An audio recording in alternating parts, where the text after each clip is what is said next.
Hello everybody and welcome back to the channel. Today we will be listening to the fifth part of What If Deku Had a Game Inventory Quirk. If you enjoy, please consider liking, commenting, and subscribing down below, and don't forget to hit that bell icon so you get notified when videos go live. Now, without further ado, let's get into the video. Chapter 17. UA was closed on Friday to give 1A a long weekend to recover from the events of the USJ.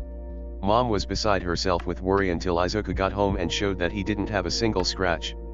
She still spent most of the weekend fussing over him, never straying more than a few feet from him. Izuku couldn't blame her, he'd been right smack dab in the middle of a villain attack. On Saturday, Hitachi informed him through Discord that UA was planning on upgrading its security to ensure that such an attack couldn't happen again. Apparently, the new measures included something that would protect the campus from warped quirks, but the specifics were classified info. The new security measures went into place on Sunday, just in time for 1A to come back to classes on Monday. Right from the start, Izuku could see black boxes lining the fence on the edge of campus, as well as a new gate with a camera and speaker. The gate was automatically closed, and students had to show their ID in order to be allowed through a one-person gap that briefly opened in the metal barricade. Aizawa-sensei walked into the room right as the bell rang, the class already having fallen silent. His right arm was in a sling. Before anyone asks, the injury I sustained at the USJ was not enough to warrant me taking a break from teaching. I am, however, taking a break from hero work, meaning that your foundational heroics classes will be handled by other teachers while I'm healing. But on to more important things, your fight isn't over yet. The sports festival is being held in 2 weeks. Surprisingly, nobody spoke up. Aizawa-sensei continued, the sports festival is a huge opportunity for you as rising heroes. After all, following the sports festival is internship week, and most hero agencies use the festival to decide who to send offers out to. Normally, you wouldn't expect to receive much attention, but after surviving a villain attack, a lot of eyes are gonna be on you. Izuku sighed. For better and for worse, right? While we're gonna get more attention from the pros, there's also the fact that villains could watch the sports festival to try and figure out our weaknesses. Aizawa-sensei nodded. Exactly. In addition, you'll be required to use code names during the festival this year to help protect your identity. Present Mike, who usually MCS, will not be giving out details on quirks like he has in previous years. Your safety is our top priority, but the HPSC wouldn't allow Nedzu to outright cancel the festival, so this is the next best thing. I expect you all to put at least a little thought into code names, since it's highly likely to become your hero name. That's all for today. Dismissed. At lunchtime, Izuku and Kyuka were joined by Aitsa, Yaoyorozu, Okako, and Hitachi. Eventually, the topic of the sports festival came up, and Izuku thought of something. You know, it's never come up, but I'm curious, why do you guys want to be heroes? Hitachi snorted. Personally. Spite. I wanna prove the naysayers wrong. Become a hero and rub it in the face of everyone who said I was a villain in the making. Izuku nodded. I can get behind that. My motivations are half to spite everyone who laughed at me for wanting to be a hero, and half wanting to help people who are in the same situation that I was in. What about you guys? Yaoyorozu rubbed at her neck as a blush formed on her face. Well, my parents want me to follow in their footsteps and take over the family business, but to them, that involves being ladylike and proper. I didn't enjoy acting stuffy like that, and I decided that I wanted to be a hero after seeing Midnight on television. Aitsa hummed. Personally, I simply wish to live up to the ideal of my brother, Ingenium. I come from a long line of heroes, and while mother and father never told me that I had to go into the profession, I simply couldn't resist after watching Tensei in action. Kyuka shrugged. Same as Yaoyorozu, basically. See, I've always liked music, but when my parents' train got derailed and a hero saved them, I wanted to help people like that. Okako sat there in silence, picking at her food. Izuku raised an eyebrow in concern. Okako. You okay? Sorry, This is probably gonna sound really dumb, but I've always liked seeing people be happy. I think it started when I was little, when I saw how the heroes always made the bystanders feel happy and safe. I always wanted to be the kind of person who inspired that feeling, you know. Izuku smiled. That's not dumb at all. She smirked and set her chopsticks down on the table. You know, a couple years ago, I would always say that I wanted to be a hero so I could support my parents with my paychecks. It usually made sense to the other kids at school, and they never pressed beyond that. But after saying it for so long, I kinda felt selfish when I saw people like Present Mike being heroes to bring hope to people in trouble. Then we got hired to renovate Mix Agency, and we started doing better financially, and I realized that I'd started running from the real reason I wanted to be a hero. I'd always thought it was a childish reason, and that I needed something more concrete, but then things happened, and I decided that I could put up with being called childish if it meant I got to see people smile. You know. Izuku nodded. Yeah. I think I do. Later that week, Izuku and Kyuka dropped by the support workshop. An explosion blew the doors open, but it was thankfully smaller than the last time. As the vents above the door sucked up the smoke, Izuku cleared his throat and walked through. Hatsum. You still intact? The pink-haired girl pulled up her soot-covered goggles and cackled. Sure thing, boss. I've had way worse. Guman groaned from where he was laying face down on the ground, still wearing a charred and smoking jetpack-shaped device. Somebody, just kill me now. Hatsum chirped, nope. You volunteered yourself as the class test dummy for the month. Not even death itself is getting you out of that. Kyuka snorted. Don't expect any sympathy. She turned to Hatsum. So, you mentioned that you had some new gear for me. Hatsum nodded. Yep. Gimme a sec. She ran off towards her personal storage room, emerging shortly after with a fancy pair of boots. Here. I went ahead and upgraded your speaker boots for you. I watched the footage from your battle trial, and you launching yourself with sound blasts gave me an idea. She turned the shoes on their sides. I added speakers into the sole so that you can basically launch yourself with your quirk. Technically, if you have fine enough control, you could keep yourself airborne like King does with his explosions, but these are designed with huge jumps in mind, not sustained flight. They've got the same braces as King's boots, and the speakers are durable enough that you can land directly on them, no problem. I even managed to keep the retracting spikes in there. She turned the boots around and pointed to the back, close to the heel. See these two ports? The top one is for the front speaker, the bottom one is for the speaker in the sole, and this button here activates the spikes. Got that? Kyuka nodded and grabbed the boots, immediately heading towards the testing area. Guman already made sure these work, right? Hatsum laughed. Yep. I have my storage room organized into 2 areas, in progress and completed. I made sure to grab the ones from the completed area, so they won't explode on you. I'm also working on seeing if I can wire your suit so that you can activate the spikes with your gloves. Kyuka grinned and closed the door to the testing room behind her, and Izuku turned to Hatsum. You got your classmate on that thing I asked for, right? She nodded and turned around, cupping her hands around her mouth. Oi, Foodie. You get that thing done. A girl with short orange hair walked over, picking at one of her ears. Yeah, Techie, I finished it. She turned to Izuku. Midoriya Izuku, right? Shokomatsue Iwa. She fished around in one of her pockets, before pulling out what looked like a granola bar. Here's your gamer bar. Izuku took it in his right hand, scanning the wrapper curiously.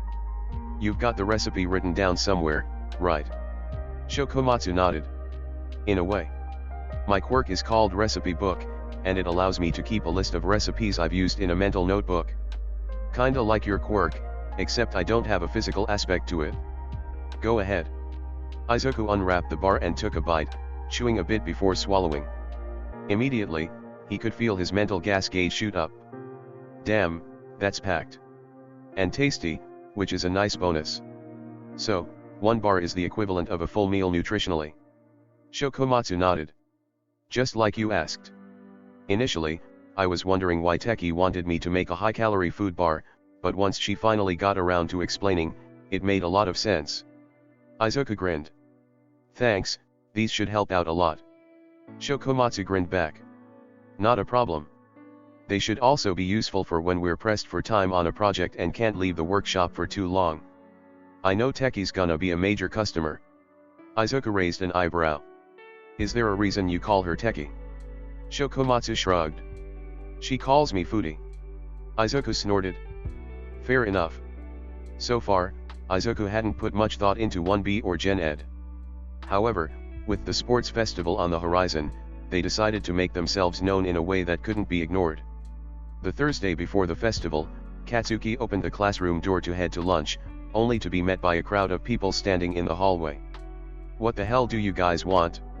Another boy with blonde hair pushed his way to the front of the crowd with a smug grin on his face. "Oh, just letting the glory hogs of 1A know that they aren't the only ones competing in the sports festival next week. You've probably been basking in the attention so much that you forgot about 1B and Gen Ed, haven't you?" Izuku scoffed.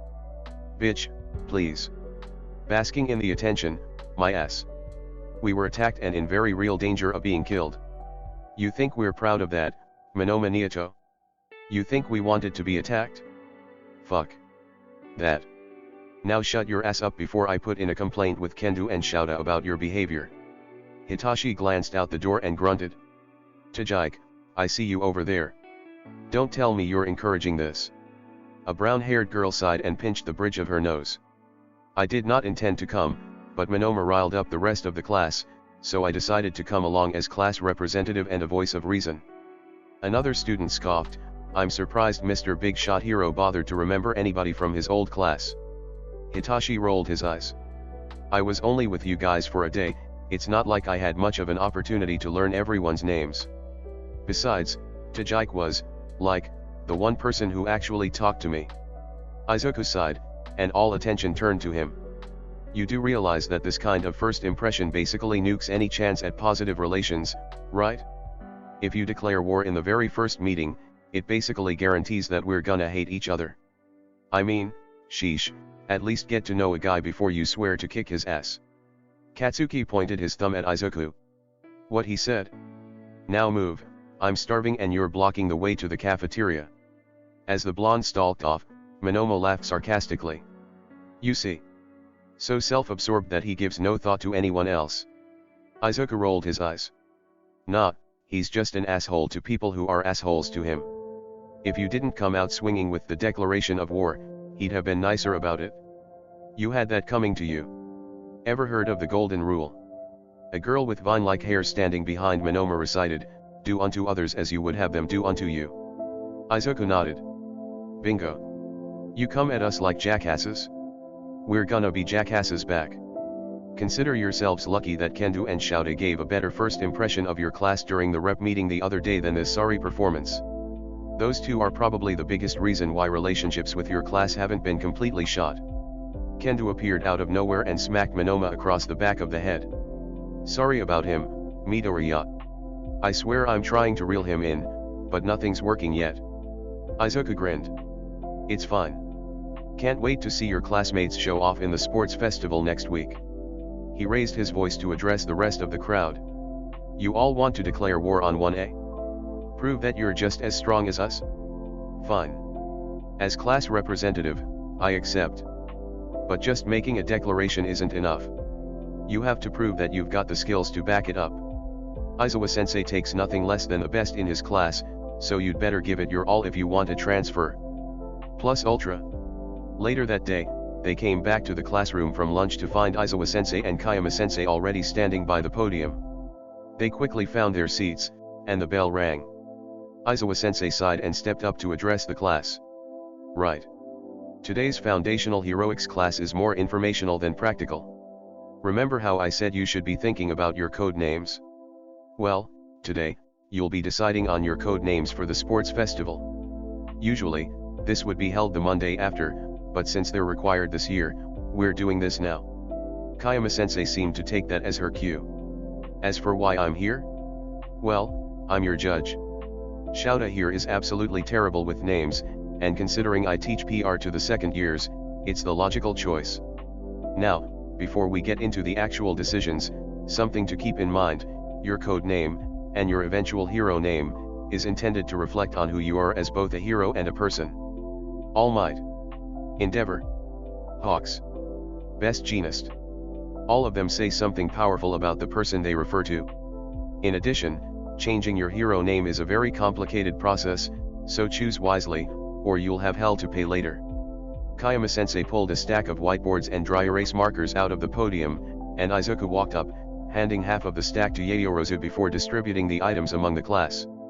The room was soon filled with the sound of squeaking markers. Izuku tapped his marker against his chin in thought. Reflect on who I am as a hero and a person, Yeah, that'll work. He quickly scribbled out his choice and set his marker down on his desk, looking up at the board. After a minute or so, Kayama-sensei announced, "Now, since you'll all probably have to deal with the media at some point in your careers, it's a good idea to get used to saying your hero names out loud. As such, you'll be presenting your ideas to the class, going in order of seat number." Most of the class went pale, but Aoyama seemed unaffected, strutting up to the podium and proudly holding his board in the air. "I cannot stop twinkling. For my sparkle is eternal." Izuku blinked. "That's not a name, dude. That's a whole ass sentence. I doubt the cameras are gonna want to stay on the guy who takes a full 5 seconds to introduce." Aoyama frowned and slowly walked back to his seat. Ashido pranced forward and excitedly displayed her board on the podium. "Alien Queen." Kayama-sensei winced. "Isn't that a reference to the horror monster with acidic blood? Maybe go with something a little more kid-friendly." Izuku raised his hand. "If I could make a suggestion? Maybe keep the queen part and precede it with something else." Kayama-sensei nodded. "Oh, definitely, that part is good. It's just that the alien part might put people off." Ashido hummed and scribbled on her board for a few seconds. "What about Acid Queen?" Kayama-sensei nodded. "Sounds great. Approved." Ashido grinned and skipped back to her desk, and the class started to relax. Tsu walked up and placed her board on the podium. "I've had this one picked out since I was a kid, Kuro. The rainy season heroine, Froppy." Kayama-sensei squealed. "Oh, that's just precious. I love it." Itsu quickly walked up and presented his board. "The Nitro hero, Ignition." "Excellent." Okako walked up with a slight spring in her step. "Uravite." "Very nice." Ajiro rubbed at his neck. "I'm not quite sure about this, but..." "Karate Kong." Izuku snorted. "Somebody's played Donkey Kong, Jungle Beat. Not that that's a bad thing, mind you." Kayama-sensei nodded. "Midori is probably going to have a monopoly on the references, but the copyrights run out, so it should be fine. Certainly better than something like Tailman." Satu immediately started wiping off his board as Kaminari strode to the front of the room. "The Taser hero, Charge Bolt." "Excellent." Kirishima proudly presented his board. "Red Riot." Kayama-sensei hummed. "That's in homage to Crimson Riot, isn't it?" Kirishima nodded emphatically. "He's a huge inspiration of mine. I wanted to pay homage to him in my hero name." "Well, so long as you don't start using the names of his attacks, then you should be perfectly fine." "Approved." Kauta shyly walked up and displayed his board. The petting hero, Anima." "Good, good." Satu rubbed at his neck sheepishly as he walked up to the podium. "I was originally gonna go with Sugarman, but then your comment to Ajiro made me realize how that kinda sounded dumb, so I went with this instead. The sugar hero, Baker's Dozen." Kayama-sensei grinned. "Very nice, and definitely an improvement over your first choice." Shaoji walked up and presented his board, one of his hands morphing into a mouth. "Tentacle." "Very good." Kyuka walked up with a slight blush on her face. "I, kinda got this from Midoriya." "The musical heroine, Jack Sabbath." Kayama-sensei squealed. "Oh, that's precious." "Approved." Siro grinned as he walked up. "Cellophane." "Excellent." Fumikage huffed as he walked up to the podium. "The shadow hero, Kurayami." "Fitting." Todoroki silently walked up and displayed his board. "Hyuga." "Not bad." Hagakure skipped up to the board. "The light heroine, Mirage." "Excellent." Katsuki walked up and slammed his board on the podium. "Tsar Bomba." Kayama-sensei winced. "I know it fits, but do you really want to associate yourself with a hydrogen bomb? That sounds like a good villain name, but I'm not sure if you'd want to be related to death and destruction as a hero." Katsuki scowled and stomped back to his desk, tapping his marker against his chin as Izuku walked up to the podium. "The inventory hero, save point." Kayama-sensei nodded. "Very nice." "Approved." Hitachi walked up, reluctantly presenting his board. Hypnose. I'll allow it. Yayorozu stepped forward. The everything heroine, create I. Good, good. For the two of you who are still thinking, my door is open until 5 p.m. today and all of tomorrow. You need to have a code name submitted by 9 a.m. on Monday morning, so that present Mike can use it to announce you. Katsuki raised his hand. I've got another one. Ground Zero. Kayama-sensei grinned. That's more like it? Aoyama-kun, if you're having trouble, feel free to come find me in my office later today. We can discuss possibilities one-on-one.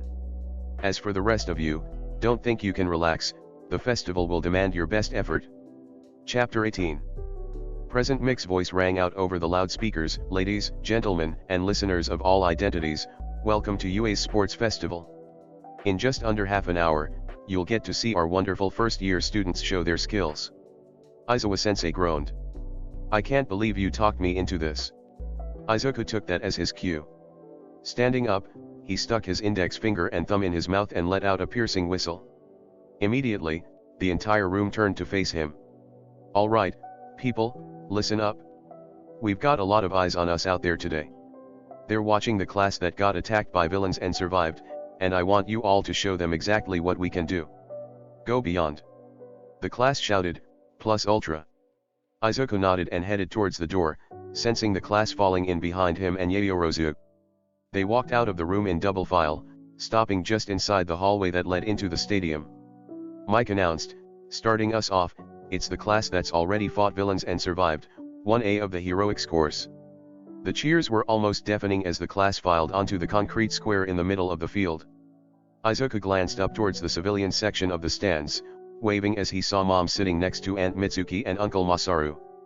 The blonde woman cheered louder and started waving wildly, and Izuku smirked as 1A stopped before the podium. Mike continued, next up, the class with a little less attention, but no less talent, it's 1B of the heroics course. The crowd cheered again, but it was noticeably quieter. Izuku could see Monoma scowling from his position in the middle of the pack. Yayorozu and Kendo nodded at each other as 1B strode up next to them. Following that, it's our esteemed general education course, classes 1C, 1D, and 1A. Only a few people in the stands cheered as the Gen Ed classes filed onto the field. Scowls were common among the new arrivals, and most of them were directed at 1A. Of course, let's not forget the biggest brains of all, our support course, classes 1F, 1G, and 1H. The cheering picked back up, and Izuku noticed a few support company representatives muttering as they saw Mei, completely decked out in support gear. The pink-haired girl was focused solely on that section of the stands and grinning like a maniac. Rounding us out is our incredible management course, classes 1I, 1J, and 1K. The level of cheering was somewhere in between the amount for the support classes and the amount for the Gen Ed classes. Acting as referee for today's events is the lovely R-rated heroine, Midnight. Kayama-sensei waved to the crowd from her position on the podium next to the microphone, blowing a kiss and making the crowd cheer even louder. Aizawa-sensei announced, one more thing before we get into the day's events. Due to concerns about the safety of our students, we've required our hero course students to devise code names for the festival. Midnight fiddled with something at her neck, and her voice rang out throughout the stadium. For our student pledge, we have the top scorer on the entrance exam, 1AS class representative, say point. Izuku jerked, but quickly recovered and stepped up to the mic. We're all here for a reason. Those in the hero course are here to show their strengths. Those in the general education course are here to show their ability to stand alongside the heroes. Those in the support course are here to show that their minds are a greater weapon than their quirks. Those in the management course are here to show that businessman doesn't mean defenseless. Whatever the reason, we're here to do one thing, win. So go at it with everything you've got. We won't lose to anything but your best. And to all you villains who would dare to take us on, watch yourselves. Because once we hit the field in 3 years, it's game time. He thrust his fist in the air. Go beyond your limits. The crowd roared, plus ultra. As Izuku returned to his spot with 1A, Present Mike announced, what an inspiring speech. With that out of the way, let's get right into our first event. Midnight, spin that wheel. The giant screen underneath the announcer's box flickered on, displaying a spinning roulette wheel. After a few seconds, it slid to a stop, and the words expanded to fill the screen. Midnight announced, "It's an obstacle race. Contestants will have to race along a track stretching outside of the stadium filled with various obstacles. And here at UA, our freedom is one of our biggest selling points, so as long as you stay on the track, anything goes.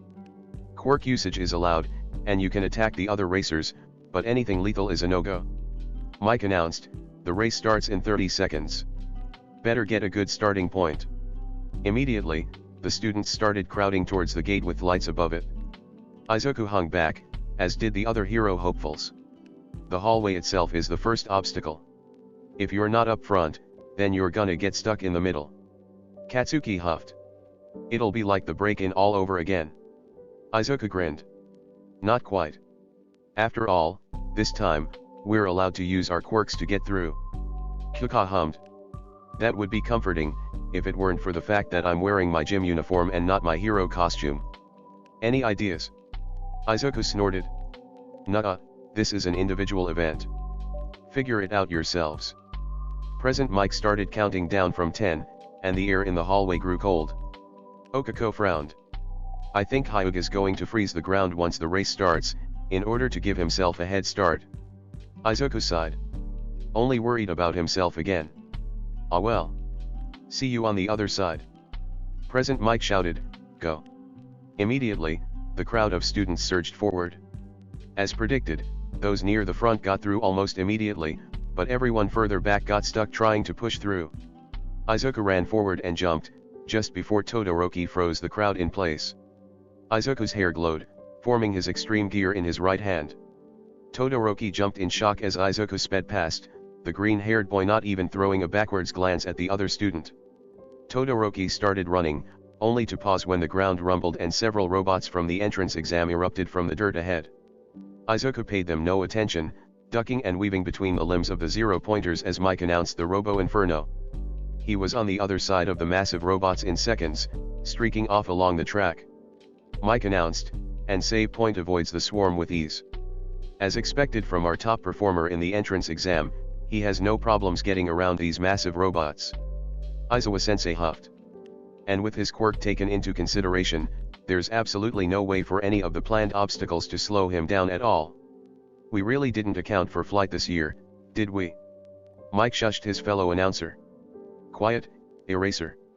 You'll ruin the surprise." In any case, it looks like Hyuga just froze the zero-pointers solid. Quite an impressive display of power from one of our strongest students. Izawa-sensei grunted. "Hyuga has a lot of raw power, sure. But the important thing is how skilled you are with it. For instance, if he'd thought to propel himself with his ice like I know he can, he probably would have kept up with save point a little better. Who, might I add, is already halfway across the second obstacle." Izuku snorted as his extreme gear flew over the chasm. A downside of the board was that it could only hover so far above a given surface, so he was forced to twist and turn over the various pillars and connecting ropes, rather than shooting straight across the gap. However, what the board lacked in altitude, it more than made up for in speed, and he was on the other side of the pit within seconds. Mike announced, "Holy hot tamales. Save point has already cleared 2 of the 3 major obstacles, and it hasn't even been half a minute. And he's already at the 3rd. Unfortunately, Eraser's got a point, this minefield is hardly an obstacle when you're riding a hoverboard. Boring. We need action. At least the others will provide plenty of that once they get past the fall." Izawa-sensei added, "And before any of you start grumbling, the hoverboard is a part of Save Point's quirk. The details are being kept private for the sake of security, but rest assured that it's allowed." Izuku quickly cleared the minefield, speeding over the dirt path and crossing the finish line at the 30-second mark, skidding to a stop on the field inside the stadium. Midnight announced, "And Save Point is the first to finish, well before anyone else. Let's see if that early lead will come back to bite him in the butt later on." Izuku dropped the board, letting it dissipate as he leaned against the inner wall of the stadium and watched everyone else's progress on the giant screen under the announcer's box. Todoroki and Katsuki were currently in the middle of battling for second place in the middle of the minefield, and the rest of the hero hopefuls were just now getting to the 3rd obstacle. On the screen, Kyuka grabbed Okako's arm and said something, but Izuku couldn't make it out. The brown-haired girl grinned and grabbed her classmate's arm, before leaning back and throwing Izuku's girlfriend across the minefield. Mike shouted, "Holy crap." In a completely unexpected move, Uravide has just launched Jack Sabbath over the mines. Izawa-sensei chuckled. That's not all. Suddenly, Okako went flying through the air, and Izuku could make out one of Kaka's jacks wrapped around Okako's arm. Once Uravide subjected herself to her own quirk, Jack Sabbath brought her classmate along for the ride. The two girls quickly soared past Katsuki and Todoroki, and Kaka managed to hook her free jack around a nearby tree, flinging herself towards the finish line. Mike announced, "Now this is a shocker, folks. Rather than Hyuga or Ground Zero coming in second, it's Jack Sabbath. Closely followed by Uravide in third. Who knows what 1A will do next?" Okako placed her fingers together, returning the two girls' gravity. Kaka walked over to Izuku and smirked, one hand on her hip. "Couldn't let you get too far ahead of me. Especially not after you left me to fend for myself." Izuku grinned. "Have I mentioned how much I love you?" Kaka rolled her eyes. "Only every week." Izuku snapped his fingers. "Damn. Gotta do it more." Mike announced, "Hot darn." Coming in at fourth place, it's none other than Ground Zero. And in a surprising turn of events, fifth goes not to Hyuga, but to Ignition of 1A. That was some serious speed he pulled out to get over the minefield. Izawa-sensei huffed. Ignition is known for his speed. In a wide open and relatively flat space, he's got plenty of room to let loose. Mike continued, "And that's not all. It appears he was carrying Shokomatsu Aio of 1H on his back. For once, we have a support student finishing in the top 10 of the first event." Izawa-sensei snorted. "And we're about to have another, considering Hatsume from 1H just sped past Hyuga, bringing her in at 7th. Hatsume immediately buzzed over to Izuku, almost bouncing. "Boss. That's a great piece of gear. You've gotta let me look at it so I can see if I can replicate it." Izuku hummed. "You know, that's probably a pretty good idea. I know a lot of heroes would benefit from a mobility aid like an extreme gear, and if you can figure out how to make it yourself, then that could revolutionize the transportation industry. Imagine the profits you could get from that to sink into even more babies." Hatsume threw back her head and cackled maniacally. "You bet. How much do you think it would take to convince Diglett-sensei to let me have access to the support workshops for the rest of the week?" Izuku shrugged. "Something to discuss with him, not me." Shokomatsu walked up. "Yo. How's your tank?" Izuku hummed, mentally assessing his reserves. "I think I'm good for now, but I might want a gamer bar on hand for later. I know we've got lunch in between the second and third rounds, but you never know." Shokomatsu hummed and tossed him a wrap bar. "Gotcha. By the way, I heard a classmate of yours uses the same fuel source, and I was hoping to toss a gamer bar at her. Mind pointing me in her direction?" Mike announced, and Creatai crosses the finish line in 12th, wearing what appears to be a makeshift glider. "Is it just me, or is she looking a little thinner than usual?" Shokomatsu nodded. "That's gotta be her." The support student immediately headed off in Yayorozu's direction, and Katsuki walked over. "Hey, nerd. Next event's probably gonna be a team thing, right?" Izuku nodded. "From what I can remember, sports festivals usually have an eliminator to start, then a team event to whittle down the numbers, and then usually a one-on-one tournament after lunch to decide the winners." Katsuki huffed. "Cool. I'll form my own team." Izuku grinned. "So, an alliance?" Katsuki nodded. "Right. We each do our own thing, but we don't attack each other, and we help each other out if we can." "Cool." Izuku nodded.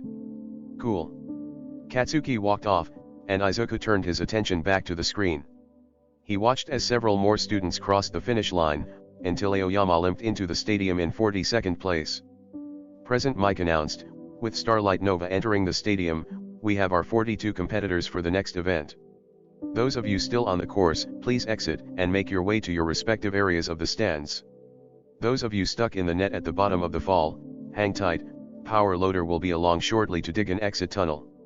Midnight cracked her whip, drawing everyone's attention to the screen below the announcer's box that was now spinning again. "And our next event will be, the roulette wheel slid to a stop. A cavalry battle." The screen shifted, showing a ridiculous diagram of All Might, 13, Snipe, and ectoplasm, with the blonde hero riding on the shoulders of the other three. This is a team event. You will form up in teams of 2 to 4 people.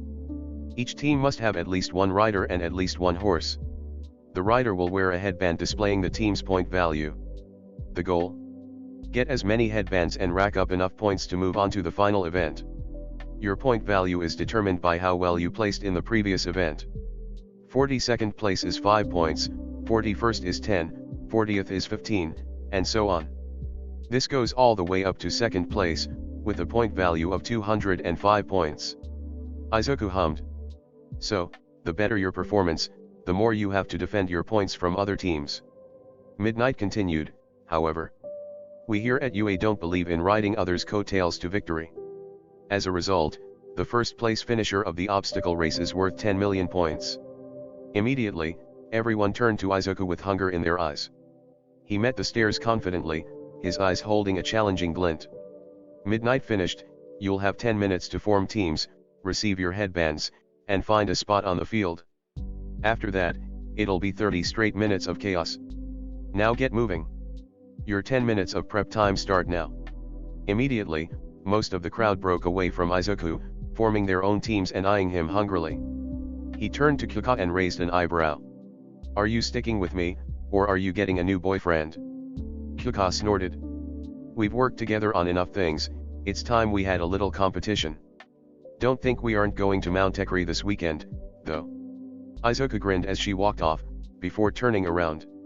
He grinned wider at the 3 other people standing next to him. Hero hopefuls together, eh? Okako giggled. I sure hope you didn't think you'd be rid of us yet, boss. Fumikage chuckled. You are a paragon of light. Our darkness is more than willing to assist in your endeavors. Hatsum cackled. With all eyes on you, that's all eyes on my babies. I'd be a fool to join anyone else. Izuku smirked. Cool. I'll grab the headband. You 3, find a good corner of the stage. I've got a plan in mind. Chapter 19. Katsuki fastened his headband over his forehead and glanced across the concrete square at where Izuku's team was forming up. I'm almost regretting forming that alliance earlier. Part of me wants to be the guy ending the event with the 10 million points. Clifford scoffed. Going back on your word isn't very manly, dude. Katsuki rolled his eyes and popped a few explosions in his hands to warm them up. I know. I've got enough self-control to not be a total douche face anymore. Bose huffed, before glancing over at Icy Hot's team. Hyuga's completely focused on save points headband. It's like he's completely ignoring everybody else. Katsuki snorted. He's gonna get his ass kicked, either by save point or by someone else. Though, the combo of him, glasses, and ponytail is pretty dangerous. Pikachu nodded. Yeah. I'm almost debating if I should have accepted his invitation to join his team. Then again, I figured it'd be better to stick with people I know I can trust. Besides, with him focused on save point, I'd like to stay out of the splash zone. Katsuki grunted and glanced over at the blonde fucker from 1B. The bastard returned the look with a smug grin, looking for all the world like a king being propped up by his 1B subjects. Careful around Phantom Thief. No clue what his quirk is. Bose nodded. Right. With any luck, I'll be able to keep him away, but I don't know any of 1B's quirks. Hopefully his team doesn't have anyone who's a hard counter. Clifford grinned. I thought I was the hard counter. Hitachi rubbed his chin thoughtfully as he glanced around the field. Almost everyone was focused on Midoriya and his 10 million points. He glanced down at Aoyama, Ajiro, and the Aftershock guy from 1B. We're clear on the plan. Aoyama nodded. I do not enjoy the thought of staying away from the spotlight, but I suppose it would be trace bone to avoid the strongest of our class. Aftershock nodded. I agree. While Phantom Thief would insist on proving 1B's superiority, I am more than willing to keep to the rear. Ajiro grunted. So, we stay away from the powerhouses and build up our points slowly. Got it? Izuku fastened a headband around his forehead, suddenly hyper-aware of how nearly everyone's eyes were on him. No pressure, huh? Okako grinned up at him. You've got this, boss. Hatsum giggled and lightly elbowed the other girl. Hey, that's my nickname for boss. Get your own. Fumikage grinned and glanced up over his shoulder at where Izuku was riding. We are numerous and capable. We shall meet the monsters in their own den. Dark Shadow popped out and gave a thumbs up. We've got this. Midnight cracked her whip, and all of the teams tensed in anticipation. Your 10 minutes of prep time are up. The cavalry battle begins now. Immediately, almost every team on the field rushed towards Izuku's team. He grinned. All according to plan. Initiate Plan Alpha, when pigs fly. Okako tapped her 3 teammates, lessening their gravity, before activating Hatsume's hover boots and jetpack. They shot into the air, easily soaring over the myriad of ranged attacks thrown their way. Mike shouted, "Holy crap! Save Point's team just went airborne. Is that even allowed?" Aizawa-sensei huffed. They're still together as a unit. I don't see why it wouldn't be allowed. Midnight nodded. So long as the rider doesn't touch the ground, it's fair game. Izuku called back, "How you doing, Uravite?" "Just fine. Only lessening instead of removing makes it way easier on my stamina." Izuku grinned. "Alright then." He manifested a soldier's broadsword in his right hand and a Hylian shield in his left. "Let's make this a sports festival to remember." Hatsume cackled with glee. "That's right. Bring all the attention to me and my wonderful babies."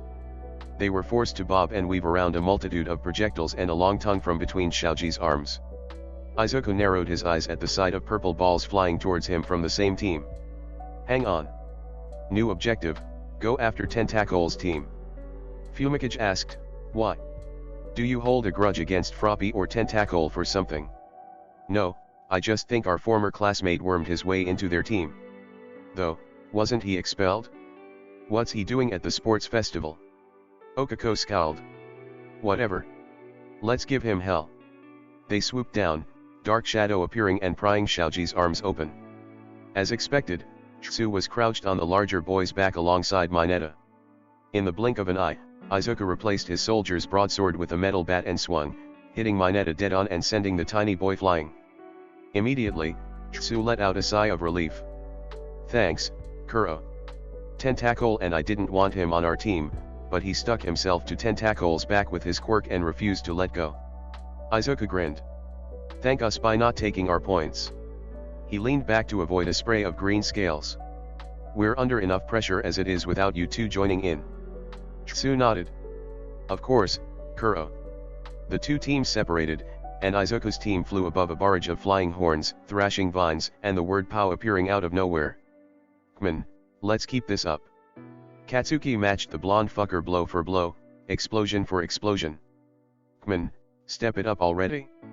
I thought you were gonna prove 1BS superiority or some shit." Phantom Thief scoffed. "It's not my fault that a brute like you is the only opponent I can find. I would have much preferred your class representative, since he would no doubt give me a challenge. Then again, with a head as big as his, he'd probably be an easy target."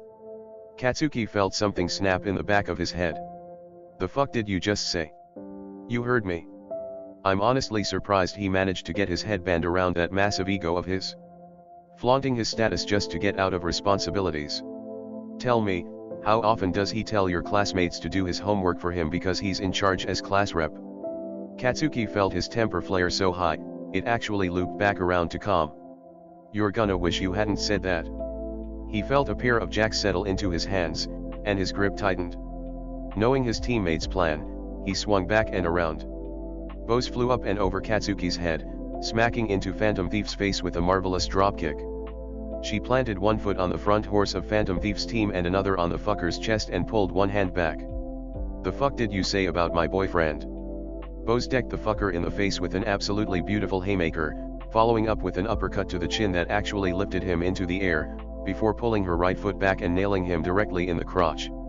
The 6 other boys collectively winced in sympathy, as did a collection of other males in the vicinity.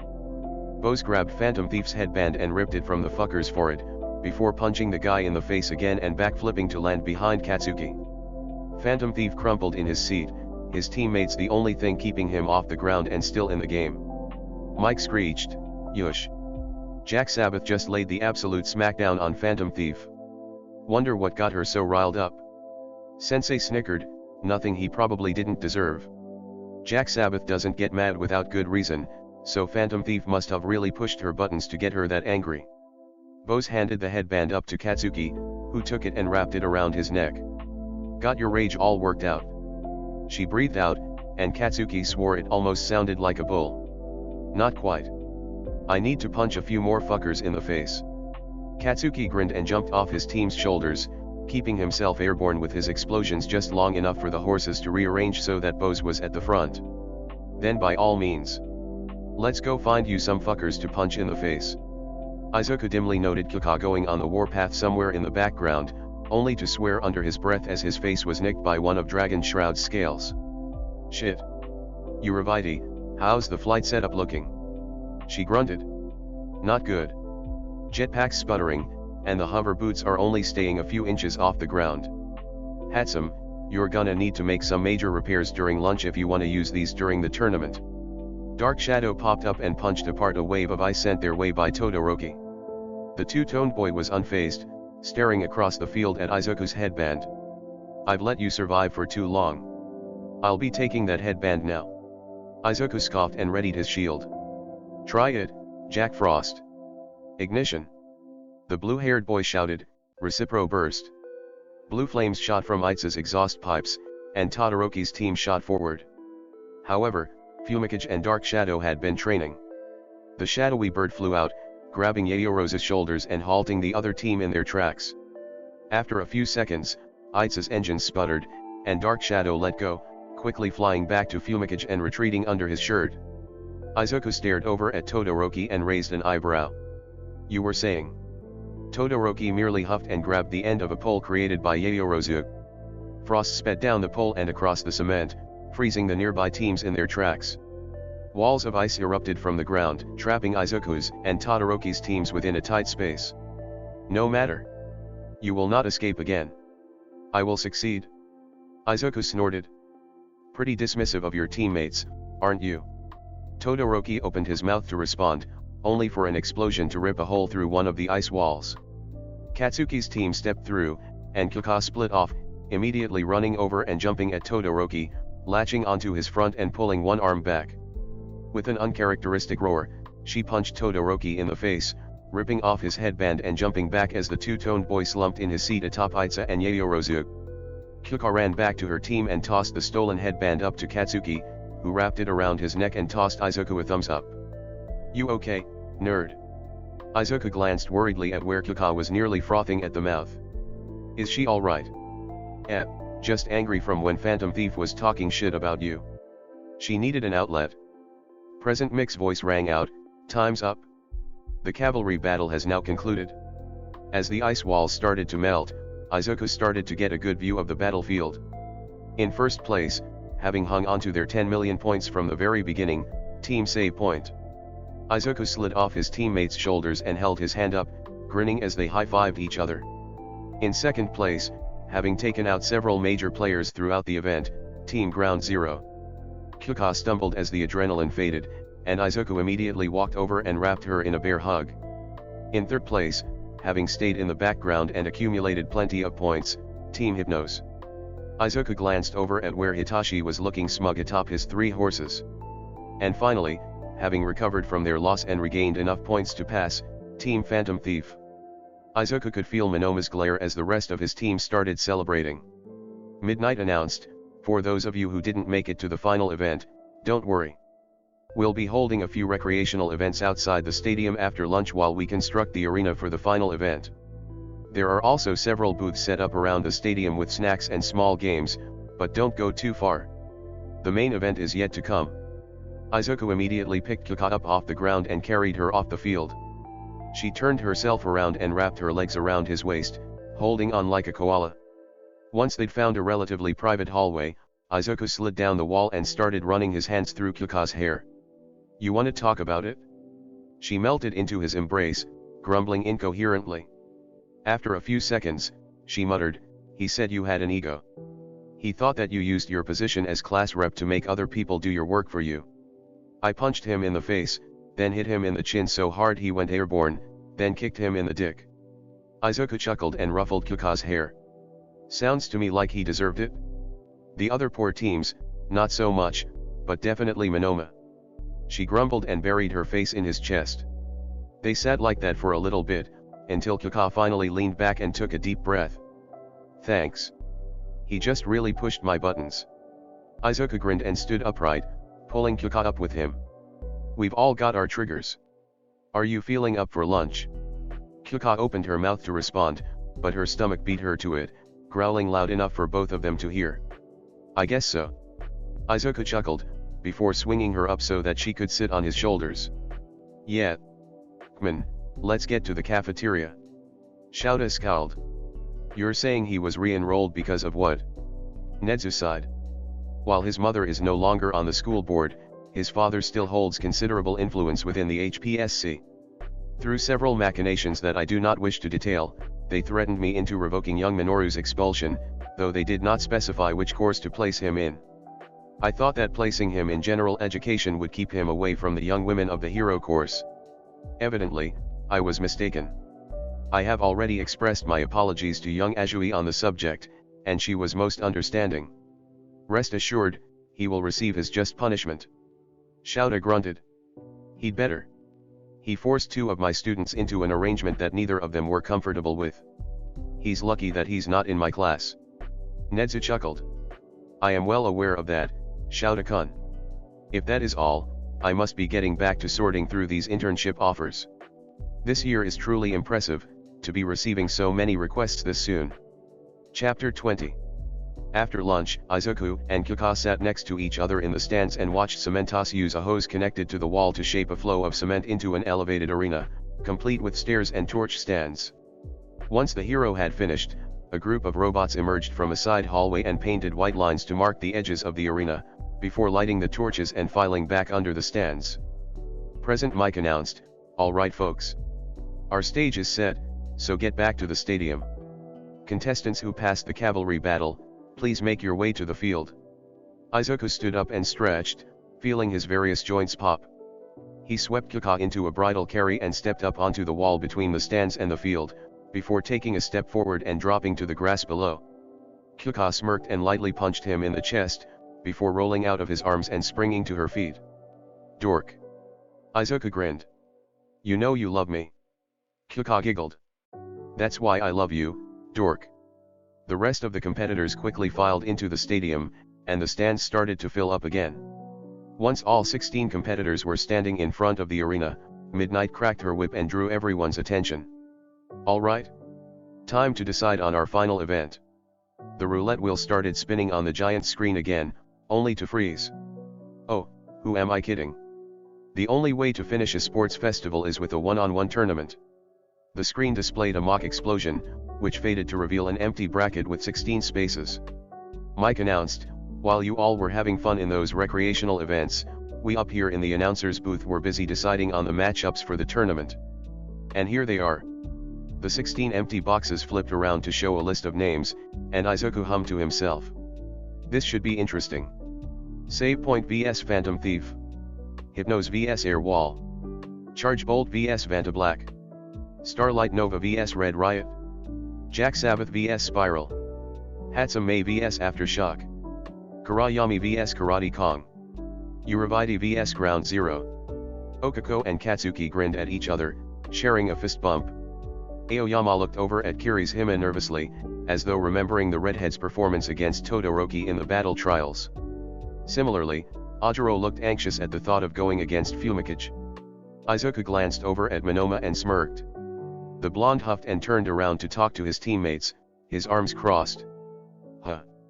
You think I'll need to pull that stick out of his ass and beat him over the head with it? Kickoff hummed and leaned on him. Maybe. He thinks you've got an ego. You should probably beat that idea out of him. Midnight cracked her whip again and cut off any more conversation. We'll give our first two competitors 2 minutes to prepare. All other competitors, make your way to the stands. Izuku grinned and gave Kickoff a quick peck on the cheek. Be back in a jiffy. 2 minutes later, he was walking up one side of the arena. Mike announced, welcome, one and all, to the first round of the UA Sports Festival first year tournament. For our first match, it's a battle between Save Point and Phantom Thief. I'm legally not allowed to discuss the details of the students' quirks this year, which makes it a bit harder to introduce them, but whatever. Let's get this ball rolling.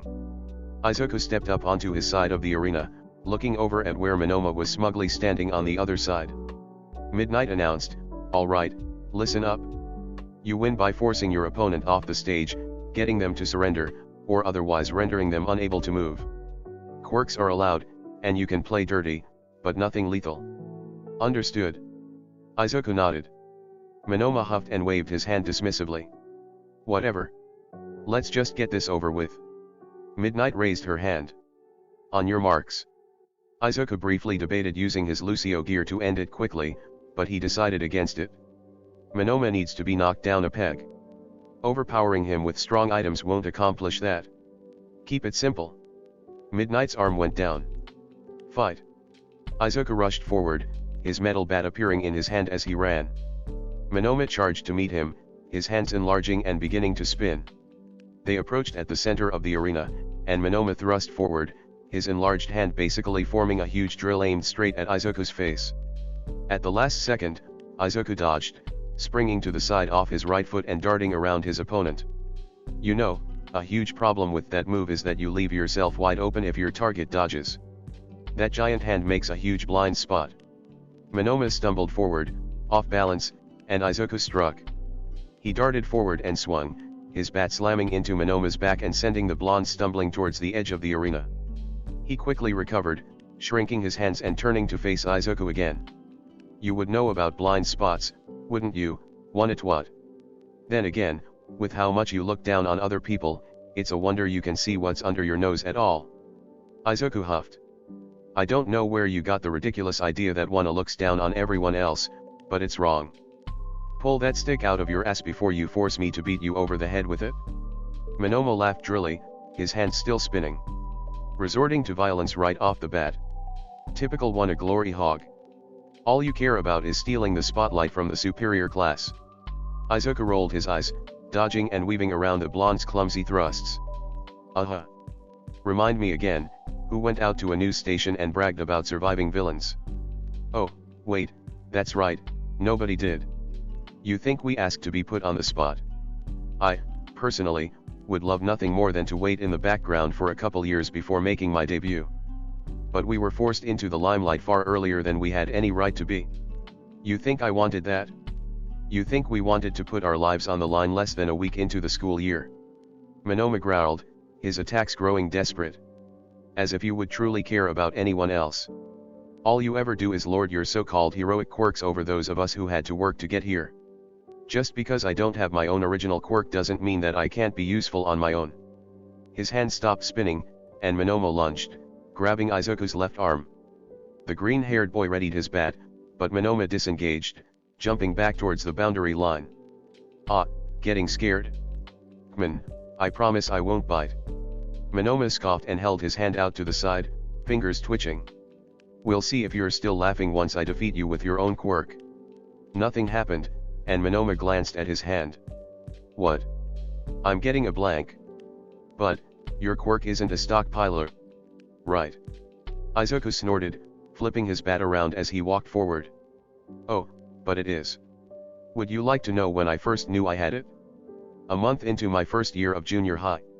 You know what my name was before then? Deku. Useless, quirkless Deku." He caught the bat by the handle, letting it hang low as he stepped into Monoma's personal space. "Lording my quirk over you? Please. Get off your high horse before you fall off and break your neck." He planted his right foot in Monoma's stomach and shoved, sending the blonde tumbling over the boundary line. He fell to the grass below, and Midnight threw her hand up. "Phantom Thief is out of bounds. The winner of this match is save point." Izuku dropped to the grass and let go of his bat, letting it dissipate as he walked over to Monoma and held out his hand. "Good match. Real talk, your quirk is really versatile. I know that I'd appreciate you watching my back in the field." Monoma huffed and accepted the hand up. "I guess you're not bad." Izuku grinned. "Wait until you get to know the rest of the class." Hitachi hummed to himself as he stuck his hands in his pockets, walking up to the arena as the crowd started cheering again. Pops announced, "For our second match, we have Hypnose of 1A against Airwall of 1B.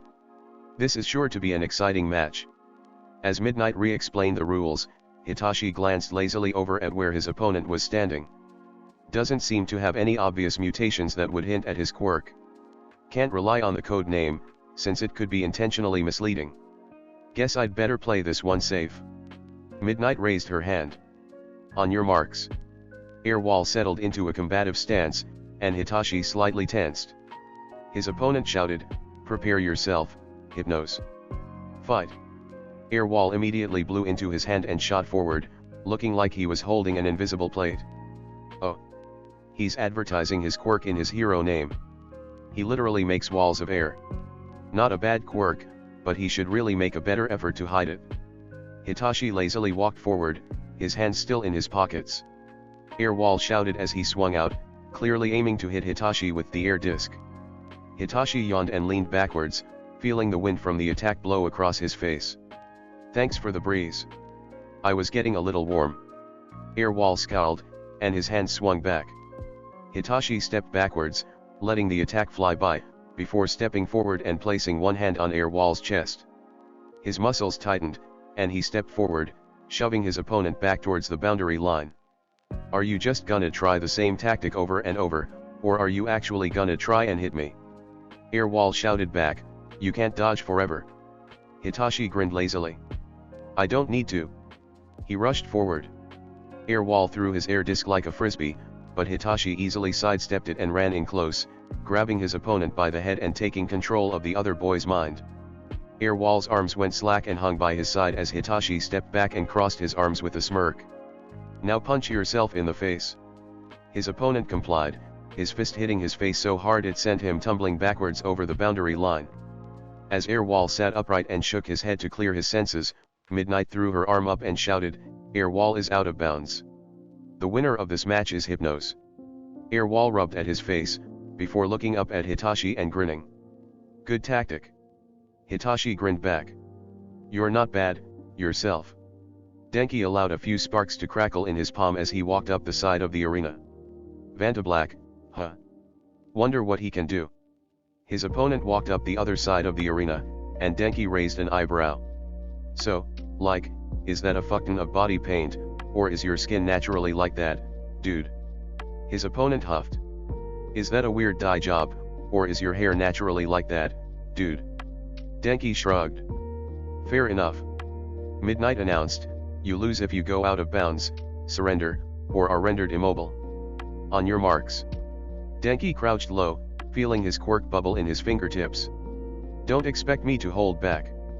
Vantablack scoffed, sticking his hands in his pockets. Wouldn't expect anything less. Fight.